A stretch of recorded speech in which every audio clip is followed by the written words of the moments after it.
राशीसाठी नजीकच्या काळात ऊर्जा कशी असेल आणि काय मार्गदर्शन आहे? आज आपण यासाठी ओशो कार्ड आणि वास्तू कार्ड्स वापरणार आहोत.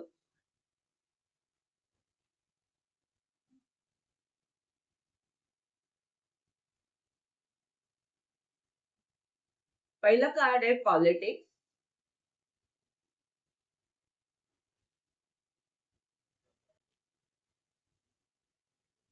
Master,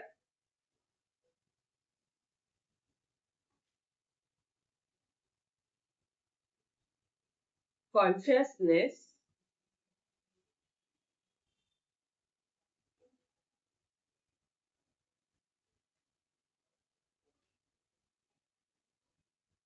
aloneness,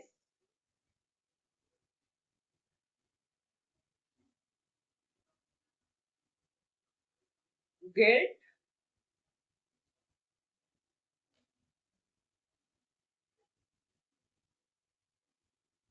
transformation,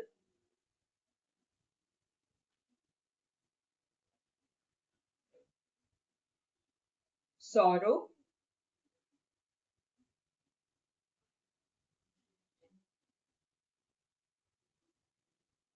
turning. Bottom of the डेकचं कार्ड आहे कॉम्प्रोमाइज. वास्तू कार्ड मधनं आपण काही कार्ड्स काढू. Living room,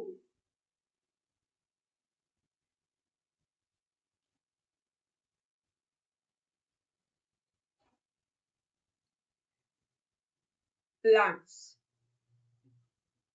bottom of the डेकचं वास्तूचं कार्ड आहे क्लॉक.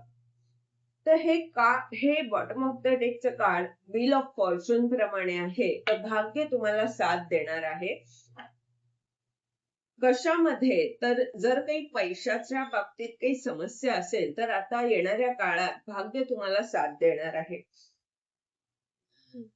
इथे बॉटम ऑफ द डेकचं कार्ड आहे कॉम्प्रोमाइज. तर हे कार्ड काय सांगताय? तुम्ही आतापर्यंत अनेक गोष्टींमध्ये तडजोड केलेली आहे, ऍडजस्टमेंट केलेली आहे असं इथे दिसतंय, किंवा उदारपणे इतरांना मदत केलेली आहे आपला फायदा तोटा लक्षात न घेता. तर आता येणाऱ्या काळात काय घडणार आहे? येणाऱ्या काळात तुमच्यामध्ये खूप मोठं परिवर्तन येत आहे, तुमच्या स्थितीमध्ये परिवर्तन येत आहे. तुम्ही मास्टर बनत आहात. जर काही कारणामुळे काही दुःख असं होतं की ज्यामुळे तुम्हाला अपराधी वाटत होतं, तर यामुळे जे काही सत्य तुमचं आहे, जे तुम्ही आहात, म्हणजे मास्टर असून सुद्धा, तुम्ही ज्ञानी असून सुद्धा जे सत्य तुमचं दाबलं गेलं किंवा तुम्ही इतरांपासून स्वतःची ही ओळख लपवली असेल, तर आता हे सत्य सगळ्यांसमोर येणार आहे. आता तुमच्या स्थितीमध्ये खूप मोठं परिवर्तन येत आहे आणि यामुळे जिथे तुम्ही अतिविचार करत होतात, दुःखी होतात, तिथे आता तुमची अंतर्ज्ञान शक्ती तुम्हाला मार्गदर्शन करत आहे. ह्या स्थितीमधून तुमची अंतर्ज्ञान शक्ती तुम्हाला बाहेर काढतेय. ती तुम्हाला सांगतेय की तुम्ही किती शक्तिशाली आहात, तुम्ही काय करू शकता. या सगळ्यामध्ये तुम्ही स्वतःचा शोध घेताना इथे दिसत आहात. तुम्ही एका यात्रेवर आहात. आध्यात्मिक यात्रा तुमची असू शकते. तुम्ही आध्यात्मिक व्यक्ती असू शकता. तर इथे हे कार्ड सांगतंय की तुम्ही त्या प्रकाशापर्यंत पोहोचत आहात. हे का होतंय? कारण तुम्ही स्वतःचा शोध घेतलेला आहे. तुम्ही स्वतःसाठी खूप वेळ दिलेला आहे. अनेक गोष्टींमध्ये तुम्ही स्वतःवर काम केलेलं इथे दिसतंय आणि यामुळे तुम्ही ज्या यात्रेवर आहात त्यामध्ये तुम्हाला यश मिळतंय. लिव्हिंग रूमचं हे कार्ड आणि इथे ग्रोथचं हे कार्ड आहे. Growth silently. तर ही जी काही तुमची प्रगती होतीये ती होतीये, पण ज्याप्रमाणे मुखवटा तुम्ही चढवलाय, म्हणजे काय, तर तुम्ही ज्ञानी असून किंवा तुम्ही खूप काही करू शकता असं असून सुद्धा तुम्ही ते सगळ्यांपासून लपवलं. तर इथे तुमची लपवलं तरी प्रगती तर तुमची होत आहे. हे इथे सगळ्या कार्ड्स मध्ये दिसते. ही प्लांट्सचं कार्ड सुद्धा सांगतंय, की तुम्ही जी प्रगती करत आहात, ती गुपचूप करत आहात, शांतपणे करत आहात, कसलाही गाजावाजा न करता करत आहात. यामुळे हे जे तुम्ही गुप्तता राखून जे काम केलेलं आहे, स्वतःवर जे काम केलेलं आहे, त्यामुळे तुम्ही अधिक सक्षम झालेले आहात.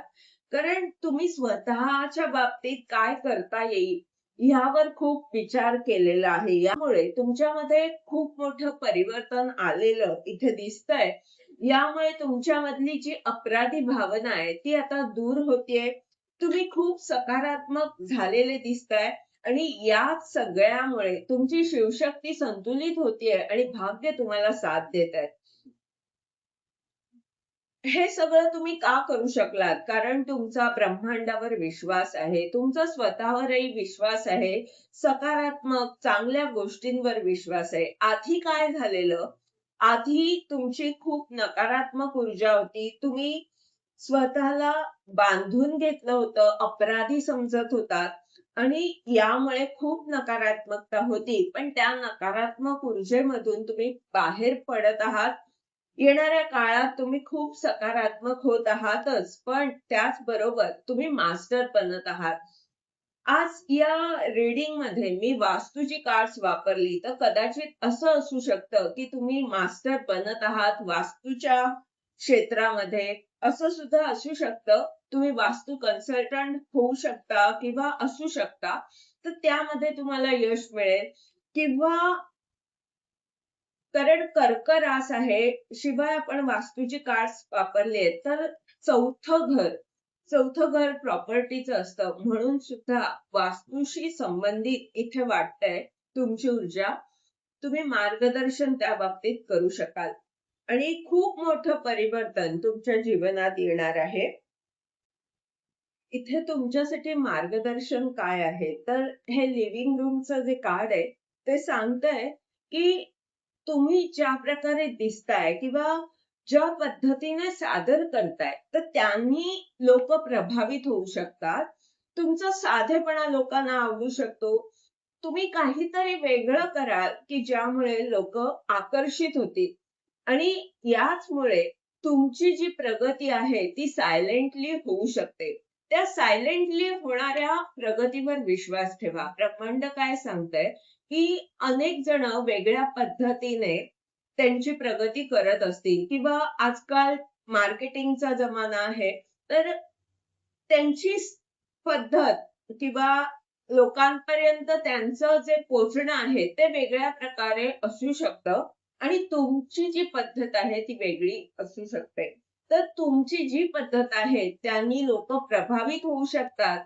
तर तुम्ही तुमच्या पद्धतीवर विश्वास ठेवा. तुम्ही ज्या प्रकारे दिसताय किंवा तुम्ही ज्या प्रकारे सादर करताय, त्यामुळे अनेक लोकं आकर्षित होणार आहेत. त्यातूनच तुमची प्रगती होणार आहे. यामुळे टोटॅलिटीचं हे कार्ड काय सांगतंय, की जी तुमची ओढाताण होतेय, ती ओढाताण जाऊन म्हणजे ती नकारात्मक ऊर्जा जाऊन तुम्ही खूप सकारात्मक व्हाल, तुमचा आत्मविश्वास वाढेल आणि प्रगती होईल. हे होतं तुमचं रीडिंग. या रीडिंगद्वारे जर तुम्हाला मार्गदर्शन मिळालं असेल, तर लाईक, कमेंट करा, चॅनलला सबस्क्राईब करा, जेणेकरून येणाऱ्या व्हिडिओजद्वारे तुम्हाला असंच मार्गदर्शन मिळत राहील. धन्यवाद.